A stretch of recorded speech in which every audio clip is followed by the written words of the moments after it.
Hello everyone, मैं Purva, a pass out student from Saint Xavier's college Ranchi.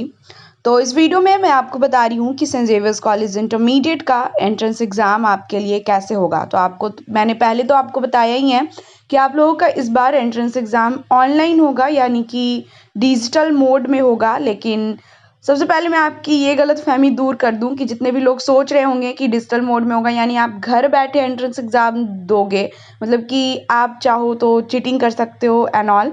तो आपकी ये गलतफहमी मैं दूर करती हूँ, क्योंकि आपको एंट्रेंस एग्ज़ाम ऑनलाइन तो देना है, लेकिन ये ऑनलाइन एग्ज़ाम आपको सेंट जेवियर्स कॉलेज में जाकर देना है। ओके जी हाँ, तो पिछले बार की तरह मैं आपको बताऊं कि इस बार भी आपका ऑनलाइन एंट्रेंस एग्ज़ाम होगा, जो आपको सेंट जेवियर्स कॉलेज, जो कि आपका मेन रोड पुरुलिया रोड में है, वहाँ जाकर देना होगा। आप किसी भी स्टेट, किसी भी सिटी से हो, आपको आपके एग्ज़ाम के कुछ दिन पहले एडमिट कार्ड जारी किया जाएगा, आपको नोटिफाई किया जाएगा डाउनलोड करने के लिए। उसमें आपका सेंटर का नाम लिखा रहेगा और आपको जाकर देना है। तो चलिए, इससे पहले मैं आपको और भी बहुत सारी इंपॉर्टेंट बातें बताती हूँ। यहाँ पर क्लिक हियर टू रजिस्टर पर क्लिक करके आपका एंट्रेंस एग्ज़ाम कैसे होगा ऑनलाइन, ठीक है। तो आपको सबसे पहले तो लॉगिन कर लेना है अपने अकाउंट में। लॉगिन करने के बाद आप लोग अगर अपना फॉर्म भर चुके हो तो आपके फॉर्म में इस तरह से एंड में कुछ जो है इंस्ट्रक्शंस होते हैं, मैं आपको दिखाती हूँ। देखिए, इसमें आपका क्लियर लिखा गया है कि आपका ऑनलाइन एंट्रेंस टेस्ट कैसे होगा। Your medium for the entrance test आपका हिंदी होगा या इंग्लिश, आपने फॉर्म भरते समय खुद ही सेलेक्ट किया होगा। तो सबसे पहला जो पॉइंट है वो मैं आपको दिखाती हूँ। देखिए, आप अपने मोबाइल के माध्यम से ऑनलाइन एंट्रेंस टेस्ट देने के लिए एग्ज़ाम ऐप का उपयोग कैसे करें, ठीक है। तो सबसे पहले मैं आपको बताऊं कि एंट्रेंस एग्ज़ाम देने के लिए आपको अपना फ़ोन आपके साथ सेंट जेवियर्स कॉलेज में लेकर जाना होगा, और वहीं आपको क्लास में बैठाया जाएगा और कुछ टीचर्स रहेंगे आपके निगरानी के लिए, और उनके सामने आपका एंट्रेंस टेस्ट होगा। तो सबसे पहला देखिए, महत्वपूर्ण टिप्पणी में आपका क्या बताया गया है।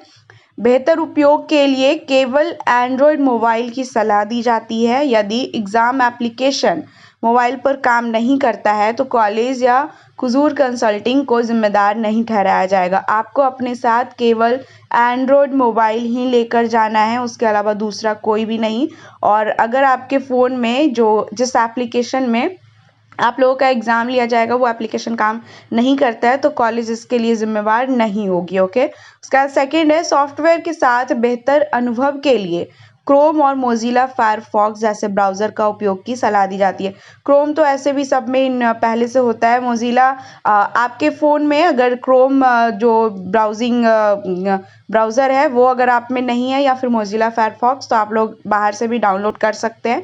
तो ये दोनों आप यूज़ कर सकते हैं एंट्रेंस के लिए। उसके बाद थर्ड में बोला गया है, सुसंगत नेटवर्क और इंटरनेट सुविधा के लिए मोबाइल लाएं, यानी कि आपको ऐसा फ़ोन और सिम उसमें डालकर ले जाना है जो आपका स्पीड नेटवर्क और अच्छा नेटवर्क देता हो, ऐसा ना कि बीच में रुक जाए या कुछ हो जाए। ओके, फोर्थ में आपका ऑनलाइन एंट्रेंस टेस्ट के लिए एंड्रॉयड मोबाइल के अलावा अन्य उपकरण जैसे लैपटॉप, टैबलेट आदि की अनुमति नहीं दी जाती है।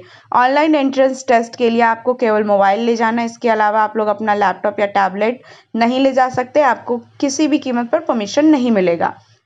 फिफ्थ है आपका ऑनलाइन एंट्रेंस टेस्ट की निरपेक्ष अवधि के समर्थन के लिए मोबाइल उचित बैटरी, यानी कि देखिए, आपका ऑनलाइन एंट्रेंस टेस्ट में आपको एक पर्टिकुलर जो है लिमिटेड टाइम दिया जाएगा। तो आप अगर चाहते हैं आपका एग्जाम बीच में ना रुके तो बैटरी का बैकअप अच्छे से बना कर जाइएगा, फुल्ली चार्ज। और देख लीजिएगा आपका मोबाइल ऐसा ना हो कि बीच में रुक जाता हो या बीच में ही बैटरी तुरंत से डाउन हो जाता हो। तो बैटरी बैकअप आप लोग अच्छे से लेकर जाइएगा। 6 में सुनिश्चित करें कि आपका मोबाइल कैमरा काम करने की स्थिति में है।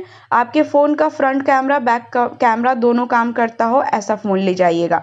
7 में सुनिश्चित करें कि ऑनलाइन एंट्रेंस टेस्ट अंतराल की अवधि के दौरान आपके रिश्तेदार, दोस्त, शुभचिंतक आपको कॉल न करें। यह भी सुनिश्चित करें कि आपका मोबाइल साइलेंट मोड में है या नहीं। एग्ज़ाम देते समय आप बहुत सारे कॉल बैरियर एप्लीकेशन भी आते हैं जिससे आपको उस समय कॉल वगैरह नहीं आएगा। तो आप बीच में, क्योंकि अगर कोई आपको कॉल करता है तो मे भी आपका वो टैब बंद हो जाए, मतलब कुछ भी हो सकता है, तो ये आप सुनिश्चित कर लीजिएगा। साथ ही साइलेंट मोड में रखना है। आवेदक 8 नंबर, आवेदक को केवल परीक्षण वेबसाइट खोलने की अनुमति है। यदि कोई अन्य वेबसाइट का आह्वान करता हुआ पाया जाता है तो उसे तुरंत अयोग्य घोषित कर दिया जाएगा। जिस साइट पर आपको एग्ज़ाम देना है आपके फ़ोन में केवल और केवल वही साइट खुला होना चाहिए। इसके अलावा अगर आपके फ़ोन में दूसरा वेबसाइट हिस्ट्री वगैरह में दिखेगा या फिर आप टैब वगैरह खुला हुआ है तो आपको तुरंत डिस्क्वालीफाई कर दीजिएगा। तो आप लोग एग्ज़ाम देने से पहले सारे जो मल्टीपल ऐप्स का टैब खुला हुआ होगा सारा क्लियर कर दीजिएगा, हिस्ट्री क्लियर कर दीजिएगा। ऐसे तो आप एग्ज़ाम देने जाएंगे तो आपको वहाँ पर भी इंस्ट्रक्शंस दिया ही जाएगा। 9th में है किसी भी सिस्टम त्रुटि से बचने के लिए ब्राउज़र डेटा को पहले से क्लियर कर दें। ओके, हिस्ट्री में जाकर क्लियर कैशे वगैरह कर दें। 10th में आपका एंट्रेंस टेस्ट में योग्यता प्राप्त करना एडमिशन की गारंटी नहीं देता है। एडमिशन द्वारा प्रकाशित अंतिम मेरिट सूची और क्लास 10th के बोर्ड परिणाम के आधार होगा। आप लोग भले एंट्रेंस एग्जाम में बहुत अच्छा मार्क्स हासिल कर लो, इसका मतलब ये नहीं है कि आपका एडमिशन होगा ही, क्योंकि अगर आपका 10th का मार्क्स में जो भी क्राइटेरिया है उससे आपका बहुत सारे में जैसे 45% से अबव होना चाहिए, कुछ में है 50% से अबव होना चाहिए। क्राइटेरिया को अगर आपका फुलफिल नहीं करता है बोर्ड का रिजल्ट तो आप लोग अच्छा मार्क्स एंट्रेंस में लाने के बावजूद डिस्क्वालीफाई हो जाओगे। अब कुछ आदेश दिया गया है कि आपको उस समय कैसे एग्जाम देना है। तो अभी के लिए एक माइंड में इमेजिनेशन बना लीजिए, जैसे कि आप लोग अपना फ़ोन लेकर एग्जाम देने जाते हो तो वहाँ जाकर आपको क्या करना है, अपने स्मार्टफोन में क्रोम खोलना है, मोजिला या फिर गूगल क्रोम। उसके बाद है अपने ब्राउज़र में खुले सभी अनावश्यक टैब को बंद कर देना है मिनिमाइज़ करके। ओके, ब्राउज़र में एक नया टैब खोले जिसमें आपको www.entranceexam.org पर जाना है। उसके बाद लॉगिन पैनल देखने के लिए नीचे स्क्रॉल करें जहां आपका एप्लीकेशन कोड अपना पासवर्ड दर्ज कर सकते हैं। मतलब आपको उसमें फिर जाकर लॉगिन कर लेना अपना एप्लीकेशन कोड, यूज़र आईडी और पासवर्ड डालकर। ओके, उसके बाद लिखा है कि इन्हें दर्ज करने के बाद लॉगिन बटन दबाएं। लॉगिन करने के बाद आपको बोला गया 5th में आपको एक पृष्ठ पर निर्देशित किया जाएगा जहां आपका नाम, एप्लीकेशन कोड, रोल नंबर शीर्ष पर प्रदर्शित किया जाएगा। वहां पर ऑटोमेटिक आपका रोल नंबर वगैरह दिखा दिया जाएगा। उसके बाद पृष्ठ के इस भाग में ऑनलाइन परीक्षा के लिए निर्देशों का सेट होगा, उसे ध्यान से पढ़ें। वहां पर आपका इंस्ट्रक्शंस का सेट दिया होगा, उससे पहले आपको पढ़ लेना है, उसके लिए आपको टाइम दिया जाएगा। उसके बाद एंट्रेंस टेस्ट पर नामक बटन पर क्लिक करें। एंट्रेंस टेस्ट आपके सामने दिखेगा, उस पर क्लिक कर लेना है। एक बटन के साथ नया टैब अपने आप खुल जाएगा। ऑनलाइन परीक्षा देने के लिए इस बटन पर क्लिक करें। ओके, वहाँ पर खुद ही आगे आगे इंस्ट्रक्शंस आते जाएगा, आपको करते जाना है। आप लोग सभी तो डिजिटली साक्षर हो ही, मतलब फैमिलियर हो इक्विपमेंट वगैरह तो आपको कुछ दिक्कत नहीं होगा। उसके बाद फिर देखिए क्या बोला गया है, आपका सिस्टम से यदि किसी नेटवर्क की समस्या या फ़ोन कॉल से आप परीक्षण के दौरान बाधित हो जाते हैं, आप गलती से टैब बंद कर देते हैं, तो अपने ब्राउज़र में इस साइट पर टाइप करें। आप सिस्टम से लॉग आउट हो जाएंगे, आपको फिर से लॉगिन करना होगा जहां से परीक्षा छोड़ा था। यानी मानकर चलिए आप एग्ज़ाम दिए हो, आप आधा एग्ज़ाम दे चुके हो, बीच में कुछ कॉल आ जाता है, कुछ नेटवर्क इशू हो जाता है, तो आपको लॉग आउट करना होगा, फिर से लॉगिन करना होगा और आप जहाँ पर छोड़े थे, जिस क्वेश्चन में थे, आपको वहाँ से फिर से शुरू करना होगा। फिर 10th में सही उत्तर का चयन करते समय जिस विकल्प को चुनना चाहते हैं उसे चुनने के लिए सटीकता से आपका एग्ज़ाम ये MCQ होगा। तो आपको जिस भी आंसर को चुनना होगा उसको अच्छे से देखकर सटीकता से क्लिक कर लीजिएगा। एग्ज़ाम में आपको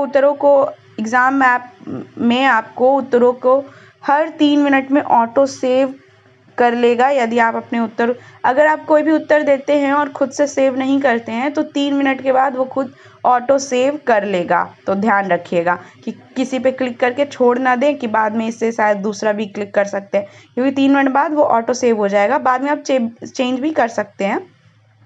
एक बार जब आप सभी उत्तरों का चयन कर लेते हैं तो आप रिव्यू आंसर शीट पर क्लिक करके उत्तर की समीक्षा कर सकते हैं। ओके, आप रिव्यू आंसर शीट में अपना उत्तर रीसेट कर सकते हैं। आपके द्वारा दर्ज किए गए प्रत्येक उत्तर के बगल में दिए गए रीसेट आंसर बटन, अगर आपको आंसर चेंज करना है तो रीसेट बटन दिया रहेगा, उस पर आप लोग क्लिक कर सकते हैं।